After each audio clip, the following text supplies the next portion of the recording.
This is the Ford Shelby GT 500, and the foundation for this vehicle is really the Ford Mustang, and that's a rock-solid foundation, as we know, because the Mustang was always intended to be a world-class performance vehicle. This one will be no exception. Under the hood on this vehicle, we're going to have a 475 horsepower engine. It's a 5.4 liter 32 valve, supercharged with an E to supercharger. And teamed up with our 6-speed manual Tremec transmission, this thing's going to pump out, as I said, 475 horsepower with a top speed of over 150 miles per hour, 0 to 60 in less than 5 seconds, and the quarter mile in under 13 seconds. So pretty fast automobile. You'll notice the power dome hood that we have here with the heat extractors. Those are functional. Form does follow function on this vehicle. Up front we have the lower front fascia with the air splitter.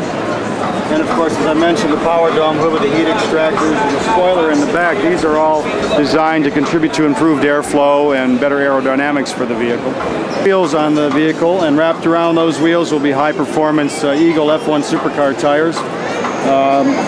Brembo brakes supply the stopping power for us with 14-inch disc up front and 12-inch in the rear.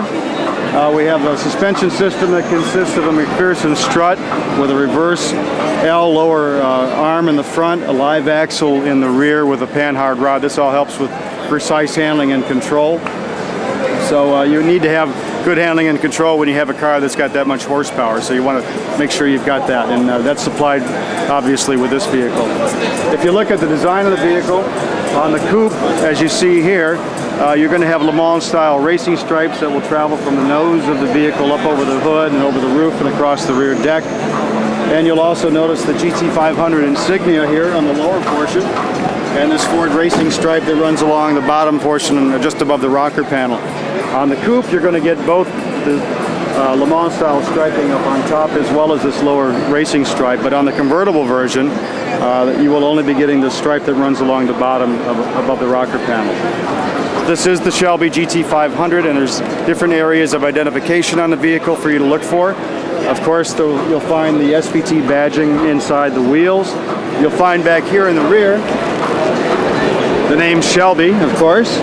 And you're going to notice these cobras in multiple spots around the vehicle, here on the rear as well as on the side of the vehicle and up front of the grille, and also on the interior on the steering wheel itself. And I guess we're going to move into the interior now so you can see some of those features. Here, as you can see, is featuring black ebony leather seating. This also has the upgraded appearance package inside with the SVT red leather inserts on the seat and the red stitching in the leather, as you can see, and also the red leather in the door panels. We have titanium facing on the gauges as well as brushed aluminum accents on the door handles and on the gear shift knob. And also on the interior, you'll find that the tachometer and the speedometer are in reverse positions. That's because the SVT engineers wanted the driver of this car to be able to monitor the supercharged revs at all times. So this is really a serious IP layout in a serious driver's car.